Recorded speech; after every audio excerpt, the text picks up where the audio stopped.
Bismillahirrahmanirrahim. Assalamualaikum warahmatullahi wabarakatuh. Gimana kabarnya semua? Mudah-mudahan sehat ya, sehat dan selalu semangat dalam menjalani hari-harinya. Jangan lupa selalu tancapkan target harian kamu, tancapkan kegiatan-kegiatan kamu. Jangan sampai kita lalai atau kita lengah dari target-target kita. Mengingat sekarang sudah bulan November, kita ujian nanti di bulan Desember, yang masih banyak nilai atau tugas-tugas yang menggantung, tolong diselesaikan, baik mata pelajaran matematika atau mata pelajaran yang lainnya. Hari ini kita akan bahas tentang nilai fungsi.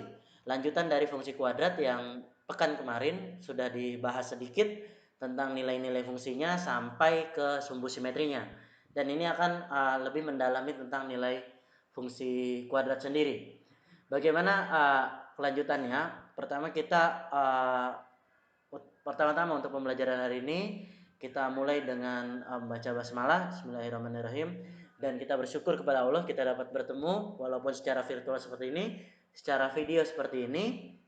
Kita masih bisa belajar, kita masih bisa menuntut ilmu, kita masih bisa meningkatkan pemahaman dan menerapkan ilmu-ilmu yang kita dapat.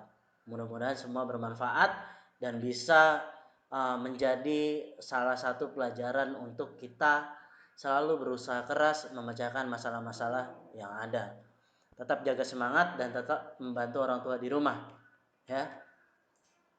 Yang pertama, indahnya bekerja sama. Ini nilai yang harus kita tanam terus di diri kita, baik di rumah maupun di masyarakat.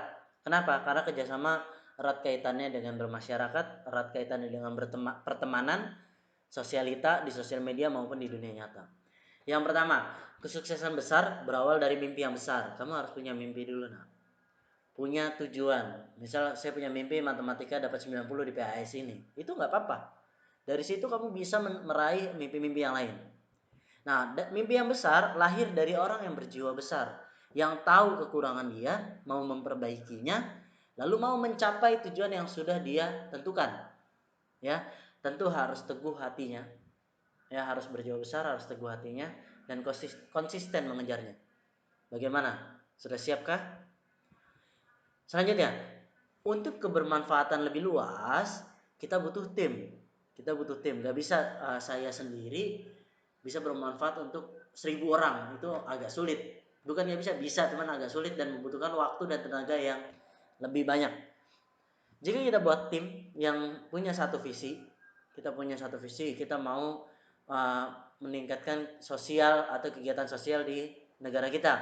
Ada timnya akan manfaatnya lebih besar dan banyak yang membantu. Itu salah satu contoh mudahnya. Maka kita butuh orang lain. Nah, butuh kerjasama. Intinya yang terakhir, kita butuh kepercayaan. Kita harus percaya pada orang dan kita harus bisa jadi orang yang dipercaya.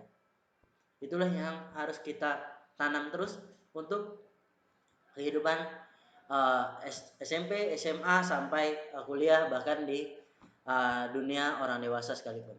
Ya, mohon itu disadari. Saya review dulu. Fungsi kuadrat. Fungsi kuadrat ada satu soal yang mungkin sudah familiar sekali, ya, dan kita bisa cari tahu jawabannya. Diberikan suatu fungsi kuadrat fx, x kuadrat min 4x min 5. Tentukan nilai f min 2 dan sumbu simetri. Kemarin sudah dibahas, ini saya review pertemuan yang di live Zoom kemarin. Fx adalah x kuadrat min 4x min 5. Lalu kita cari f min 2. Berarti x-nya diganti dengan min 2. Kemarin sudah diajarkan ya pelan-pelan. Maka di sini ada min 2 kuadrat, min 4, min 2, min 5. Min 2 kuadrat hasilnya adalah 4. Min 4 kali min 2 adalah 8. Min 5 tinggal diturunkan. Paham sampai sini? Kita lanjut. 4 tambah 8 hasilnya adalah 12, dikurang 5 adalah 7. Kita lanjut.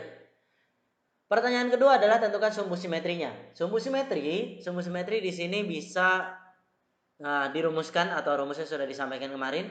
Sumbu simetri rumusnya adalah min B per 2A.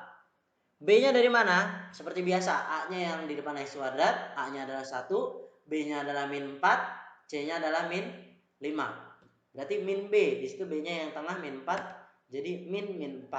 2 kali A, A-nya adalah 1. Min 4 bisa berubah jadi positif. Min kali min positif 4. 2 kali 1 2. 4 bagi 2 berapa? 2. Maka sumbu simetrinya adalah 2. Ya, ini bisa di screenshot atau dicatat dulu di buku tulis masing-masing karena ini review dari pembahasan kemarin. Next. Nilai optimum. Nilai optimum biasa disebut juga nilai maksimum atau minimum. Tergantung. Kalau nanti kurvanya naik seperti ini, seperti parabola gitu, itu jadi maksimum karena ada puncak. Ya. Tapi nanti ada namanya grafik nanti setelah ini ya, pembelajaran yang Zoom nanti kita bahas. Nanti ada grafik yang turun ke bawah. Nah, titik yang di bawah itu adalah minimum. Jadi terkadang dia minimum, terkadang juga maksimum, tergantung gambarnya. Ya. Intinya adalah itu suatu nilai stasioner atau optimumnya, titik puncaknya. Sekarang saya berangkat dari contoh soal. Diberikan suatu fungsi kuadrat x kuadrat min 6x plus 5. Lalu untuk mencari nilai optimum, langkah yang pertama adalah cari sumbu simetrinya. Mencari sumbu simetri gimana? Caranya yang sudah dibahas tadi dan pekan kemarin. Sumbu simetri dari fx x kuadrat min 6x plus 5. Yang pertama cari ABC-nya, ya kan? A-nya 1, B-nya min 6, C-nya 5. Lalu kita cari sumbu simetri. Sumbu simetri x sama dengan min B per 2A. Tadi sudah dibahas. Maka x-nya adalah min 6 karena B-nya min 6. 2 kali 1 karena A-nya 1. Maka 6 bagi 2 nilai x adalah 3. Ini adalah sumbu simetrinya dikotakin. Ya, itu adalah sumbu simetrinya. Lalu bagaimana cara ke nilai optimum? Nilai optimum dari fungsi fx, masukkan nilai x yang sudah kita dapat. Nilai x dari sumbu simetri. Di situ 3. Maka masukkan ke fungsi. Nah, masukkan ke fungsi berarti f3. 3 kuadrat 6 kali 3 plus 5 gitu ya. Maka f3 adalah 9 min 18 plus 5. 9 kurang 18 min 9 tambah 5 minus 4. Maka nilai f3 yang sama dengan min 4 itu adalah nilai optimum dari fungsinya. Maka nilai optimum dari fungsi x kuadrat min 6x tambah 5 adalah minus 4. Itulah kita mencari nilai optimum. Hari ini kita membahas nilai optimum dulu.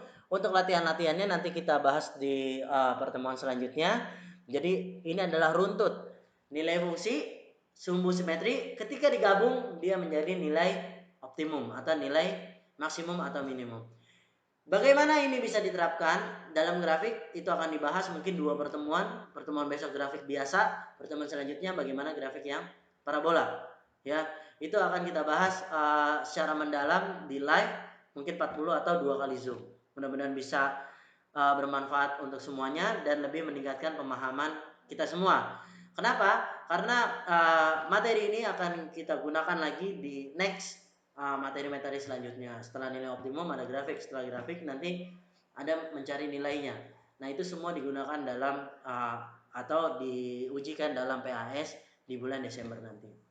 Mudah-mudahan semuanya bisa meningkatkan pemahamannya. Ini jangan lupa dicatat, jangan di capture aja karena mencatat meningkatkan pemahaman dan meningkatkan ingatan atau daya ingat. Terima kasih banyak atas perhatiannya. Thank you for watching ya. Setelah sampai di akhir ini, mudah-mudahan semua bisa bermanfaat dan bisa meningkatkan pemahaman sampai PAS nanti, mendapatkan hasil-hasil sesuai dengan apa yang diusahakan. Terima kasih. Wassalamualaikum warahmatullahi wabarakatuh.